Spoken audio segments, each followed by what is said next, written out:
नमस्कार दोस्तों, मेरा नाम है विमल सिंह बालाजी। स्टडी अड्डा में आप सभी का स्वागत है। बीपीएससी टीआरई 3.0 एग्जाम को लेकर के लगातार प्रश्नों की प्रैक्टिस करा रहे हैं। इससे पहले हमने फिजिक्स वाला जो पोर्शन था वो पूरा कंप्लीट करा दिया है। तो आज से स्टार्ट कर रहे हैं केमिस्ट्री यानी रसायन विज्ञान के प्रश्न, जिसमें आज का जो टॉपिक है वो है भौतिक रसायन। 50 प्रश्न देखेंगे आज के इस वीडियो में भौतिक रसायन इस टॉपिक पर बेस्ड, और इसमें और भी क्वेश्चन है जो आगे आने वाले वीडियोस में धीरे धीरे आपको कराते रहेंगे। जितने भी बीपीएससी के पेपर हो रखे हैं सभी क्वेश्चन इसमें आपके कवर हो जाएंगे। स्टार्ट करते हैं प्रश्न नंबर 1 से। जब पानी जम जाता है उसका घनत्व शून्य हो जाता है, कम हो जाता है, बढ़ जाता है, स्थिर हो जाता है। तो बताइए कौन सा सही होगा। और लास्ट वाला वीडियो यानी पिछला वीडियो साइड में बटन वीडियो आपको मिल जाएगा। आंसर की बात करते हैं तो आंसर यहाँ पर कम हो जाता है सही हो जाएगा कि जब पानी जम जाता है तो उसका घनत्व कम हो जाता है, और जब पानी को ठंडा किया जाता है तो उसका घनत्व बढ़ जाता है। लेकिन 4 डिग्री सेल्सियस पर यह अधिकतम घनत्व तक पहुंच जाता है। बर्फ की संरचना में मौजूद खाली जगह के कारण यह घट जाता है। जलीय जीवन के लिए पानी का यह गुण बहुत ज्यादा इंपॉर्टेंट होता है। कौन सा घोल सबसे अधिक सांद्र है, यहाँ पर पूछा गया है।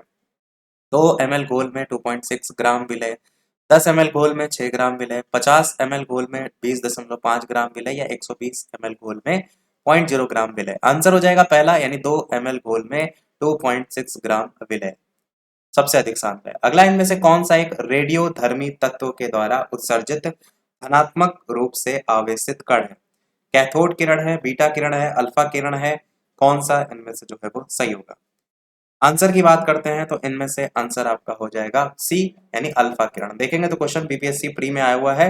अच्छा क्वेश्चन है कि रेडियोधर्मी तत्व के द्वारा उत्सर्जित धनात्मक रूप से आवेशित कण में आपका अल्फा किरण जो है होती है। ये किरण अति सूक्ष्म धन आवेशित कणों की बनी होती है। इस कारण विद्युत क्षेत्र से होकर गमन करते समय ये किरणें विद्युत क्षेत्र के ऋण ध्रुव की ओर मुड़ जाती हैं। क्योंकि अल्फा कण में कोई इलेक्ट्रॉन नहीं होता है, इसलिए अल्फा कण भी एक धन आवेशित कण जो है वो होते हैं। अगला है आपका HOOCCOOH को कौन सा अम्ल कहा जाता है। कार्बोनिक अम्ल, ऑक्जेलिक अम्ल, एसिटिक अम्ल, कौन सा सही होगा। आंसर की बात करते हैं तो आपका आंसर ऑक्जेलिक अम्ल सही हो जाएगा। ये द्वि कार्बोक्सिक अम्ल है। कैल्शियम ऑक्जेलेट के रूप में प्राय पौधों के कोशिकाओं में पाया जाता है। थोड़ी मात्रा ये मूत्र में भी पाया जाता है। मानव गुर्दे में कैल्शियम ऑक्जेलेट के एकत्रित होने के कारण ही पथरी की बीमारी होती है। आपको 3 परखनलियां दी गई, उनमें से एक में आसुत जल है और अन्य 2 में से एक में अम्लीय विलयन और दूसरे में क्षारीय विलयन है। इनमें से किसमें लाल लिटमस नीला हो जाएगा। आसुत जल, अम्ल, क्षार, कौन सा इनमें से सही होगा। आंसर की बात करते हैं तो सी ऑप्शन यानी क्षार जो है यहाँ पर सही होगा। तीनों परखनलियों में से जिस परखनली में क्षारीय विलयन होगा उसमें लाल लिटमस पेपर नीला हो जाएगा, क्योंकि जो अम्ल है वो नीले लिटमस पेपर को लाल कर देता है और जो क्षार है वो लाल लिटमस पेपर को नीला कर देता है। अगला है एसिटिक अम्ल की गंध किसके समान होती है। सिरका, टमाटर, मिट्टी का तेल, कौन सा सही होगा। आंसर की बात करते हैं तो आपका आंसर पहला यानी सिरका जो है वो सही होगा। एसिटिक अम्ल की गंध सिरके के समान होती है। एसिटिक अम्ल अनेक फलों के रसों में मुक्त अवस्था में पाया जाता है। ये विशेष रूप से सिरके में पाया जाता है। इसे व्यापारिक स्तर पर पायरोलिग्नियस अम्ल से प्राप्त किया जाता है। शुष्क HCl गैस शुष्क लिटमस पत्र का रंग क्यों नहीं बदलती है। HCl गैस निर्जलीकरण एजेंट के रूप में कार्य करती है। सूखी HCl गैस की उपस्थिति में नीला लिटमस सूख जाता है। या कोई H3O प्लस आयन मौजूद नहीं होंगे, लिटमस केवल H3O प्लस आयन की उपस्थिति में रंग बदलता है, कौन सा होगा। आंसर की बात करते हैं तो आंसर हो जाएगा सी वाला यानी कोई H3O प्लस आयन मौजूद नहीं होंगे, लिटमस केवल H3O प्लस आयन की उपस्थिति में ही रंग बदलता है। तो वही पूछा गया था कि जो शुष्क HCl गैस है वो शुष्क लिटमस पत्र का रंग नहीं क्यों बदलता है, उसका कारण जो है ये हो जाएगा। लिटमस केवल H3O प्लस आयन की उपस्थिति में ही रंग बदलता है। अगला है प्रश्न, किसी सिलाई मशीन की सुई की गति होती है आवर्ती, सरल रेखीय, वर्तुल या अनियमित। आंसर पहला हो जाएगा आवर्ती गति। एक सिलाई मशीन की सुई ऊपर और नीचे चलती समय निर्धारित अंतराल के बाद अपने गति को दोहराती है, अतः उसमें आवर्ती या दोलन गति जो है वो होती है। सिलाई मशीन का आविष्कार 1929 ईस्वी में बर्थ लेमी थियोनियर ने जो है वो किया था। अगला, गैसीय से तरल या ठोस अवस्था में परिवर्तन की प्रक्रिया को क्या कहते हैं। वाष्पीकरण, संघनन, ओस गठन या द्रवण। आंसर हो जाएगा बी वाला ऑप्शन यानी संघनन। संघनन वो प्रक्रिया है जिसमें कोई गैस उष्मा को निष्कासित करके द्रव या ठोस अवस्था में परिवर्तित हो जाती है। अगला प्रश्न है, शुष्क बर्फ कार्बन डाइऑक्साइड प्रक्रिया के लिए डेल्टा एच धनात्मक है, डेल्टा एच ऋणात्मक है, इस तरीके से ऑप्शन है। डायरेक्ट आंसर की बात करें तो डेल्टा एच और डेल्टा एस दोनों के दोनों धनात्मक है। इसमें शुष्क बर्फ का ऊर्ध्वपातन होता है। डेल्टा एच सकारात्मक है क्योंकि उदात्त होने पर ऊर्जा लेता है। शुष्क बर्फ कार्बन डाइऑक्साइड गैस की तुलना में अधिक व्यवस्थित है, इसलिए डेल्टा एच भी आपका सकारात्मक है। एक त्रिक्षारकीय अम्ल का अणु भार 176 है, इसका तुल्यांकीय भार क्या होगा?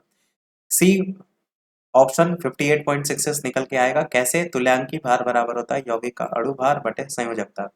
जहां पर त्रिआयामी अम्ल के लिए पूछा गया है तो यहाँ पर n की वैल्यू 3 हो जाएगी। यौगिक का अणु भार जो है प्रश्न में आपको ऑलरेडी 176 दे रखा है, वो रखेंगे। संयोजकता की जगह 3 रखेंगे, डिवाइड करेंगे तो 58.66 आपका आंसर यहाँ पर सही हो जाएगा। अगला है आपका चांदी, लोहा और तांबा प्रकृति में प्रतिक्रियाशील हैं, इनमें से उनकी प्रतिक्रिया का सही क्रम जो है वो क्या होगा?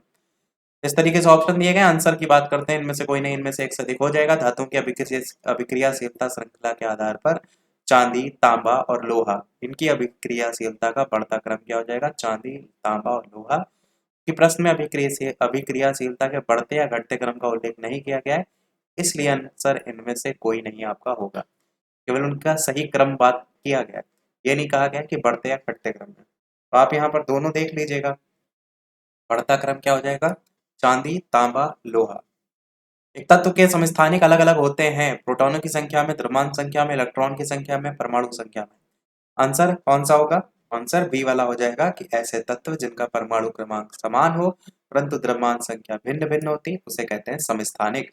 एग्जाम्पल के लिए हाइड्रोजन के 3 समस्थानिक होते हैं, प्रोटियम, ड्यूटेरियम और आपका ट्राइटियम, 1s1, 1s2 और 1s3। अगला है HCl में रासायनिक आबंध की प्रकृति कैसी होती है? सहसंयोजी, वैद्युत संयोजी, समन्वयी या ध्रुवीय सहसंयोजी? आंसर आपका हो जाएगा पहला, यानी कि सहसंयोजी होती है। HCl में रासायनिक आबंध की प्रकृति सहसंयोजी होती है। जब दो परमाणुओं के बीच इलेक्ट्रॉन की साझेदारी के फलस्वरूप रासायनिक बंध बनता है तब उसे सहसंयोजी कहते हैं। अधिकांश सहसंयोजक यौगिक साधारण अवस्था में गैस या द्रव या वाष्पशील ठोस होते हैं। सहसंयोजक जो यौगिक है वो द्रवित अवस्था या विलयन की अवस्था में विद्युत के कुचालक होते हैं, क्योंकि इन अवस्थाओं में ये आयन उत्पन्न नहीं करते, किंतु HCl के जलीय विलयन विद्युत के सुचालक होते हैं। अगला एक नाभिक की द्रव्यमान संख्या जो है वो न्यूट्रॉन और प्रोटॉन की संख्या का योग होती है, या फिर उनके कुल द्रव्यमान के बराबर होती है, या हमेशा परमाणु भार से अधिक होती है, या फिर हमेशा अपनी परमाणु संख्या से कम होती है। आंसर की बात करते हैं तो न्यूट्रॉन और प्रोटॉन की संख्या का योग होती है। एक नाभिक की जो द्रव्यमान संख्या होती है किसी परमाणु में, उसमें आप कहेंगे कि प्रोटॉन और न्यूट्रॉन की संख्या के योग को उस परमाणु के नाभिक की द्रव्यमान संख्या कहते हैं। द्रव्यमान संख्या तत्व के परमाणु भार के लगभग बराबर होती है। अगला कपूर को निम्नलिखित में से किसके द्वारा शुद्ध किया जाता है? क्रिस्टलीकरण, आसवन, अवसादन या ऊर्ध्वपातन? आंसर की बात करते हैं तो ऊर्ध्वपातन, ऑप्शन डी सब्लिमेशन जो है वो सही हो जाएगा। उत्पादन की ऐसी प्रक्रिया जिसमें ठोस को गर्म किए जाने पर वे द्रव अवस्था में आने के बदले सीधे वाष्प में बदल जाते हैं, वो आपके कहलाते हैं ऊर्ध्वपातन की प्रक्रिया के तौर पर। जैसे वाष्प को ठंडा किए जाने पर वो पुनः ठोस अवस्था में आ जाते हैं, उसे क्या कहते हैं? उसे ऊर्ध्वपातज कहते हैं। ऊर्ध्वपातन अलग है, ऊर्ध्वपातज अलग है। ऊर्ध्वपातज में जस्ट आप कहेंगे रिवर्स कर देते हैं। एग्जाम्पल आपको पता होना चाहिए, जैसे कपूर हो गया, नेफ्थलीन हो गया, अमोनियम क्लोराइड है, बेंजोइक अम्ल है, शुष्क बर्फ है, ये सभी इसके एग्जाम्पल है। इनमें से कौन सा यौगिक ही नहीं है? अमोनियम, सोडियम क्लोराइड, चौक, अमोनिया या दूध? तो यौगिक कौन सा नहीं है? आंसर यहाँ पर दूध सही होगा। दूध आपका यौगिक नहीं है, जबकि सोडियम क्लोराइड, चौक, अमोनिया ये सब आपके यौगिक है।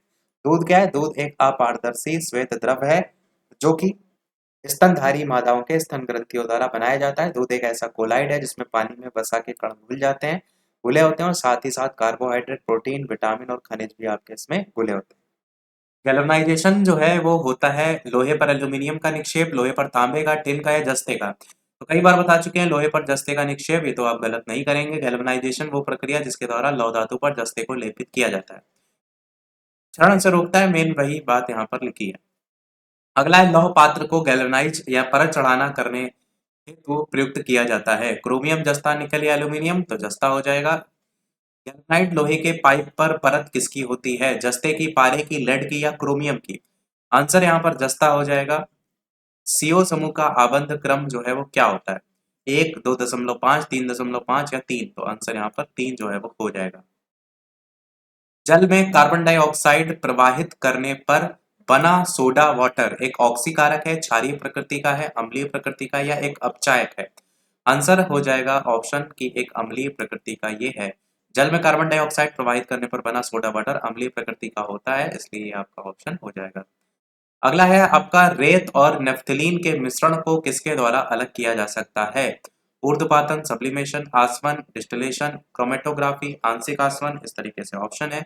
आंसर हो जाएगा आपका ऊर्ध्वपातन यानी कि सब्लिमेशन। कुछ ठोस पदार्थ ऐसे होते हैं जिन्हें गर्म किए जाने पर वे द्रव अवस्था में आने के बजाय सीधे वाष्प में बदल जाते हैं और वाष्प को ठंडा करने पर पुनः सीधे ठोस अवस्था में आ जाते हैं।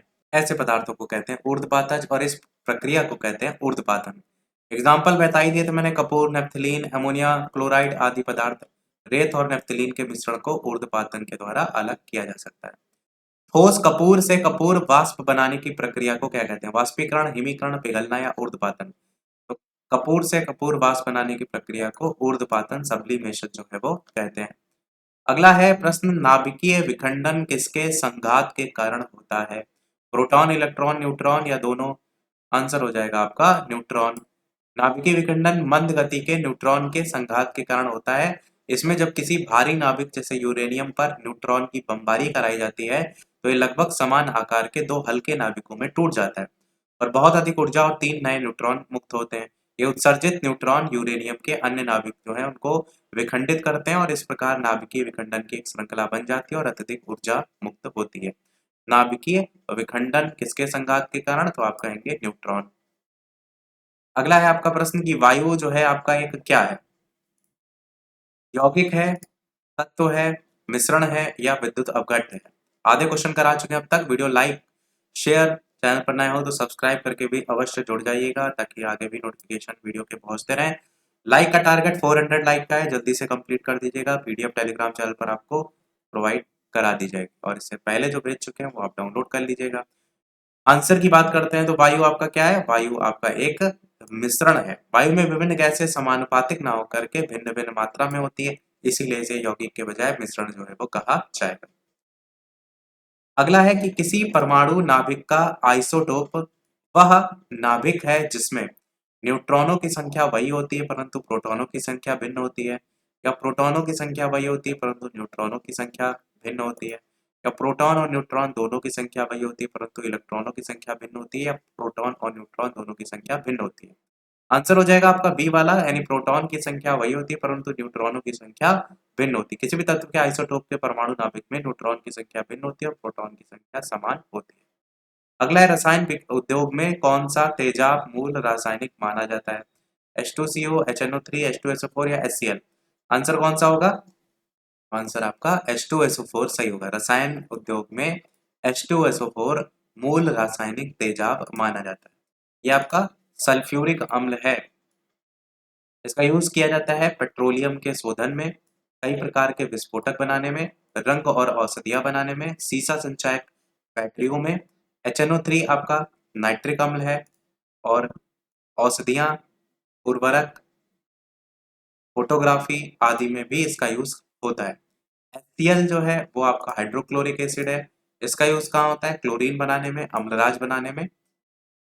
निम्नलिखित में से कौन सी इलेक्ट्रॉनिक विन्यास धातु तत्वों के लिए होती है? इस तरीके से ऑप्शन दिए गए 28, 287, 288, 2882। आंसर आपका हो जाएगा ऑप्शन नंबर डी, 2882। इलेक्ट्रॉनिक विन्यास 28 और 288 अक्रिय गैसों के लिए और 287 क्लोरीन अधातु के लिए होती है। इलेक्ट्रॉनिक विन्यास 2882 कैल्शियम धातु के लिए प्रयुक्त होता है। तो ये आपका हो जाएगा। तीसरे और चौथे समूह के ऑक्साइड का सामान्य गुणधर्म क्या होता है? बेसिक और एसिडिक होता है, बेसिक होता है, एसिडिक होता है, उदासीन होता है, कौन सा सही होगा? आंसर की बात करेंगे तो पहला ऑप्शन बेसिक और एसिडिक सही होगा। तीसरे और चौथे समूह के ऑक्साइड का सामान्य गुणधर्म बेसिक और एसिडिक होता है। बेस वे पदार्थ जो जल में घुलकर हाइड्रोक्सिल आयन बनाते हैं, ये लाल लिटमस पेपर को नीला कर देते हैं। कास्टिक सोडा प्रमुख क्षार है। अम्ल की बात करें तो वे पदार्थ होते हैं जो कि जल में घुल करके H+ आयन देते हैं। खट्टे फलों, नींबू, इमली में आदि में पाए जाते हैं और ये नीले लिटमस पेपर को लाल कर देते हैं। एक तत्व है X, इसके बाह्यतम कक्षा में 4 इलेक्ट्रॉन है। हाइड्रोजन के साथ इसके यौगिक का कौन सा सूत्र होगा? आंसर की बात करते हैं, H4 ये सही हो जाएगा। X का हाइड्रोजन के साथ यौगिक किस प्रकार से बनेगा, X के साथ 4 बॉन्ड H H H करके बनेंगे और XH4 इस प्रकार से ये बनेगा। सल्फर हेक्साफ्लोराइड अणु का आकार कौन सा होगा? त्रिभुजाकार पिरामिड होगा, अष्टफलकीय होगा, समतलीय होगा, चतुष्फलकीय। आंसर की बात करते हैं तो आंसर आपका इनमें से हो जाएगा ऑप्शन नंबर बी, यानी कि अष्टफलकीय होता है।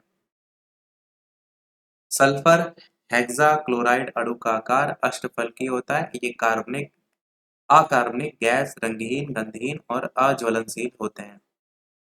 अगला, हाइड्रोक्लोरिक एसिड कांच की बोतल में नहीं रखा जाता है क्योंकि यह अभिक्रिया करता है दृश्य प्रकाश यानी विजिबल लाइट से करता है, कांच की सोडियम ऑक्साइड से कर लेता है, HCl की बात की गई है, कांच की एल्यूमिनियम ऑक्साइड से, कांच की सिलिकॉन ऑक्साइड से। आंसर की बात करते हैं तो कांच की सिलिकॉन ऑक्साइड सही होगा। हाइड्रोजन क्लोराइड गैस का जलीय विलयन ही हाइड्रोक्लोरिक एसिड कहलाता है। इसे कांच की बोतल में नहीं रखा जाता है, कारण क्या होता है, कांच की सिलिकॉन डाइऑक्साइड से ये अभिक्रिया करता है। इसका यूज किया जाता है प्रयोगशाला में एक महत्वपूर्ण अभिकर्मक के रूप में। क्लोरीन गैस बनाने में भी इसका यूज किया जाता है, चमड़ा साफ करने में, औषधि बनाने में, अम्लराज बनाने में। इसके यूजेस आपको जरूर पता होना चाहिए कि कहाँ कहाँ यूज जो है ये आता है। अगला, एक ही प्रकार का परमाणु निम्नलिखित में से किसमें मिलता है? खनिज यौगिक, खनिज मिश्रण, प्राकृत तत्व, इनमें से कोई नहीं। आंसर हो जाएगा आपका प्राकृत तत्व। एक ही प्रकार के परमाणु प्राकृत तत्वों में पाए जाते हैं। परमाणु तत्व का वो छोटे से छोटा कण होता है जो किसी भी रासायनिक अभिक्रिया में भाग ले सकता है, परंतु सामान्यतः स्वतंत्र अवस्था में ये नहीं रह सकता। परमाणु में मुख्य रूप से 3 कण होते हैं, प्रोटॉन, न्यूट्रॉन और इलेक्ट्रॉन। अगला है, खाने का नमक जो होता है वो किससे बनता है? दुर्बल अम्ल और दुर्बल क्षार, प्रबल अम्ल और प्रबल क्षार, दुर्बल अम्ल और प्रबल क्षार, या प्रबल अम्ल और दुर्बल क्षार। आंसर हो जाएगा आपका बी ऑप्शन, यानी प्रबल अम्ल और प्रबल क्षार से खाने का नमक यानी कि NaCl इसका निर्माण होता है। प्रबल अम्ल होना चाहिए यानी HCl, और प्रबल क्षार यानी कि NaOH, तो इसी की अभिक्रिया से जो है ये बनता है। अब प्रबल अम्ल में जो HCl है और प्रबल क्षार में NaOH है, इसको भी साथ साथ में याद रखिएगा। आयोडीन कृत लवण में होता है युक्त iodine, calcium iodide, magnesium iodide, potassium iodide, कौन सा सही होगा? आयोडीन कृत लवण में आपका होता है पोटेशियम आयोडाइड, ऑप्शन डी आपका सही हो जाएगा। व्यापारिक स्तर पर आयोडीन युक्त नमक के निर्माण में मुख्य रूप से पोटेशियम आयोडाइड का यूज किया जाता है। पोटेशियम आयोडाइड संरचना और भौतिक गुणों में लगभग खाद्य लवण के समान जो है ये होता है। अगला है, कार के बैटरी में प्रयोग होने वाला अम्ल इनमें से कौन सा है? एसिटिक अम्ल है, हाइड्रोक्लोरिक अम्ल है, नाइट्रिक अम्ल है, सल्फ्यूरिक अम्ल है। वेरी वेरी इंपॉर्टेंट क्वेश्चन, कई बार पूछा भी जा चुका है। आंसर की बात करेंगे तो आंसर हो जाएगा आपका सल्फ्यूरिक एसिड। कार की बैटरी में सल्फ्यूरिक एसिड का यूज किया जाता है। इसका रासायनिक सूत्र H2SO4 है। एसिटिक अम्ल एक कार्बनिक अम्ल है जो मुख्य रूप से सिरके में जो है वो पाया जाता है। नाइट्रिक अम्ल एक अत्यंत संक्षारक खनिज अम्ल है। इसे एक्वा फोर्टिस और स्पिरिट ऑफ नाइटर के नाम से भी जाना जाता है। प्रयोग की बात करें तो रासायनिक उद्योगों में विस्फोटक पदार्थ, रंजक और दवाइयां बनाने में जो है ये यूज किया जाता है। हाइड्रोक्लोरिक अम्ल HCl एक प्रमुख अकार्बनिक अम्ल है जिसका प्रयोग अभिकारक के रूप में भी होता है। इसका प्रयोग धंधों में भी जो है वो होता है। निम्न तत्वों में से किसमें न्यूट्रॉन नहीं होता है? ऑक्सीजन, नाइट्रोजन, हाइड्रोजन, तांबा, कौन सा सही होगा? आंसर की बात करते हैं तो हाइड्रोजन यहाँ पर सही होगा। हाइड्रोजन आवर्त सारणी का पहला तत्व है। यह अन्य सभी तत्वों से हल्का होता है, संकेत H होता है, परमाणु संख्या 1 होती है, परमाणु द्रव्यमान 1.008 होता है। सूर्य और तारों का आधा भाग हाइड्रोजन का बना होता है। इसके नाभिक में सिर्फ एक प्रोटॉन होता है, और आवर्त सारणी का एकमात्र ऐसा तत्व है जिसके नाभिक में न्यूट्रॉन नहीं पाया जाता है। इसकी खोज 1766 में हेनरी कैवेंडिश ने जो है वो खोज की थी। इसे भविष्य का ईंधन भी कहा जाता है। निम्नलिखित में से कौन सा एक दहन प्रक्रिया है? मोम का पिघलना, पेट्रोल का जलना, पानी का उबलना, या सभी? दहन प्रक्रिया में आपका पेट्रोल का जलना जो है वो हो जाएगा। दहन एक ऐसी प्रक्रिया है जिसमें पदार्थ जल और ऊष्मा निर्मित करने के लिए ऑक्सीजन के साथ अभिक्रिया करते हैं। ये एक ऊष्माक्षेपी प्रक्रिया है। जैसे मोम का पिघलना, पानी का उबलना, ये सभी आपकी भौतिक प्रक्रियाएं हैं। इनमें से कौन सा यौगिक ऑक्सीडाइजिंग एजेंट नहीं है, आपसे पूछा गया है। NaBH4, KMnO4, CrO3, Fehling solution, कौन सा सही होगा? आंसर हो जाएगा पहला NaBH4। ये आपका एक यौगिक ऑक्सीडाइजिंग एजेंट नहीं है। अवकरण की अभिक्रिया में सहायता करने वाले पदार्थ या जो पदार्थ इलेक्ट्रॉन को ग्रहण करते हैं उन्हें कहते हैं ऑक्सीकारक, जैसे O2 है, O3 है इत्यादि। अगला है, केस कल्प में हाइड्रोजन परऑक्साइड की क्या भूमिका होती है? रंजक का ऑक्सीकरण करना, रंजक का अपचयन करना, या फिर रंजक को पतला करना, रंजक की मात्रा बढ़ाना। आंसर हो जाएगा पहला, यानी रंजक का ऑक्सीकरण करना। केस कल में हाइड्रोजन परऑक्साइड की भूमिका रंजक का ऑक्सीकरण करना है। विरल हाइड्रोजन परऑक्साइड की लगभग 3 से 12% मात्रा को अमोनियम हाइड्रोक्साइड में मिला करके मनुष्य के बालों को ब्लीच करने के लिए यूज किया जाता है। हाइड्रोजन परऑक्साइड एक प्रबल ऑक्सीकारक होता है, डाई में मौजूद रंजक को तीव्रता से ऑक्सीकृत भी कर देता है। अगला है लोहे की कील को जंग लगने से इसका भार में क्या प्रभाव पड़ेगा, अधिक हो जाएगा, कम हो जाएगा, उतना ही रहेगा। ये भी क्वेश्चन कई बार रिपीट होता है। आंसर की बात करते हैं तो आप कहेंगे जो वजन है उसमें जो है वो बढ़ोतरी देखने को मिलेगी। नम वातावरण में ऑक्सीजन से ऑक्सीकरण करके लौ ऑक्साइड जो है ये बनाता है। साधारण नमक का रासायनिक नाम क्या होता है? Sodium chloride, sodium nitrate, ammonium chloride, calcium chloride. Answer हो जाएगा पहला, यानी सोडियम क्लोराइड। साधारण नमक का रासायनिक नाम है NaCl। क्रिस्टल अशुद्धियों की उपस्थिति के कारण ये भूरे रंग के दिखाई देते हैं। कैल्शियम क्लोराइड रंगहीन क्रिस्टलीय पदार्थ है, जल और अल्कोहल दोनों में ये विलय है। अगला, इनमें से कौन सा द्रावण क्षारीय होगा? ऑप्शन इस तरीके से दिए हैं, बी वाला ऑप्शन H3O प्लस बराबर 10⁻⁻12 m करके सही हो जाएगा। अम्ल क्या होते हैं? ऐसे पदार्थ जो जल में घुलकर hydrogen ion H plus ion देते हैं, अम्ल कहलाते हैं। अम्ल नीले लिटमस पेपर को लाल कर देते हैं, स्वाद में खट्टे होते हैं, अम्ल का pH वैल्यू 7 से कम होती है। क्षार वे पदार्थ जो जल में घोलने पर हाइड्रोक्सिल आयन देते हैं, इसका pH मान 7 से अधिक होता है। क्षार लाल लिटमस पेपर को नीला कर देते हैं, स्वाद में कड़वे होते हैं, ज्यादातर धातुओं के ऑक्साइड क्षारीय होते हैं। इस लाइन को ध्यान रखिएगा। अगला है NH3 किस प्रकार का पदार्थ है? प्रबल अम्ल है, मंद अम्ल है, प्रबल क्षार है, मंद क्षार है। कौन सा सही होगा? आंसर डी सही हो जाएगा, यानी कि मंद क्षार। NH3 अमोनिया का जलीय विलयन मंद क्षारीय प्रकृति का होता है। अमोनिया एक गैस होती है जो कि उच्च ताप पर गैस से द्रव अवस्था में बदल जाती है। अमोनिया गैस जल में अधिक विलय होती है। अगला है लोहे में जंग लगना इनमें से किसका एक उदाहरण है? ऑक्सीकरण का, अपचयन का, बहुलीकरण का, गैल्वेनाइजेशन का। आंसर पहला हो जाएगा, यानी ऑक्सीकरण। लोहे में जंग लगना ऑक्सीकरण का उदाहरण है। लोहे में जंग लगना एक रासायनिक प्रक्रिया है। नमी और ऑक्सीजन की उपस्थिति में ऑक्सीकरण की अभिक्रिया के फलस्वरूप लोहे की वस्तुओं की ऊपरी सतह पर एक लाल भूरे रंग की परत जम जाती है। ये जो लाल भूरे रंग की परत है इसको ही लोहे की जंग कहते हैं। भूरे रंग की परत फेरिक ऑक्साइड होती है। और गैल्वेनाइजेशन एक धातु कार्मिक प्रक्रम है जिसमें इस्पात या लोहे के ऊपर जस्ते की परत चढ़ा दी जाती है। इससे धातुओं का क्षरण जो है वो रुक जाता है। अगला है किसी तत्व का परमाणु क्रमांक सदैव बराबर होता है। नाभिक के विद्युत आवेश के, नाभिक भार के, नाभिक में न्यूट्रॉनों की संख्या के, नाभिक भार के आधा के। आंसर हो जाएगा पहला, नाभिक के विद्युत आवेश के। किसी तत्व का परमाणु क्रमांक सदैव नाभिक के विद्युत आवेश के बराबर होता है। किसी तत्व के परमाणु के नाभिक में उपस्थित इकाई धन आवेशों की कुल संख्या और उस तत्व के नाभिक में उपस्थित प्रोटॉनों की कुल संख्या को उस तत्व की परमाणु संख्या कहते हैं। इसे जड़ से निरूपित किया जाता है। किसी तत्व की परमाणु संख्या उस तत्व का मौलिक गुण होता है। अगला है संयुक्त अवस्था में उपस्थित धातु कहलाती है। यौगिक, खनिज, ठोस या इनमें से कोई नहीं। आंसर क्या हो जाएगा? खनिज। संयुक्त अवस्था में उपस्थित धातु खनिज कहलाती है। भूपर्पटी में प्राकृतिक रूप में पाए जाने वाले अकार्बनिक तत्व या यौगिक को खनिज कहते हैं। जैसे बॉक्साइड हो गया, गैलेना हो गया, ये सब इसके एग्जाम्पल है। परमाणु के नाभिक में कौन से मूल कण होते हैं? इलेक्ट्रॉन और न्यूट्रॉन, इलेक्ट्रॉन और प्रोटॉन, प्रोटॉन और न्यूट्रॉन या केवल इलेक्ट्रॉन। आंसर सी हो जाएगा, यानी प्रोटॉन और न्यूट्रॉन। परमाणु के नाभिक में प्रोटॉन और न्यूट्रॉन मूल कण होते हैं। प्रोटॉन एक ऐसा सूक्ष्म कण है जिसका सापेक्ष द्रव्यमान हाइड्रोजन परमाणु के द्रव्यमान के लगभग बराबर होता है और इस पर इकाई धनावेश होता है। इसकी खोज का श्रेय रदरफोर्ड को जाता है। न्यूट्रॉन एक ऐसा सूक्ष्म कण है जिसका द्रव्यमान 1.67 × 10⁻27 के बराबर होता है, लेकिन इस पर कोई आवेश नहीं होता है। इसकी खोज चैडविक ने जो है वो की थी। लास्ट क्वेश्चन, इसके बाद एक क्वेश्चन आपसे भी पूछेंगे। जस्ता से एक बर्तन पर विद्युत लेपन की विधि में बर्तन को ऋण ध्रुव बनाया जाता है, शुद्ध जस्ता को धन ध्रुव बनाया जाता है।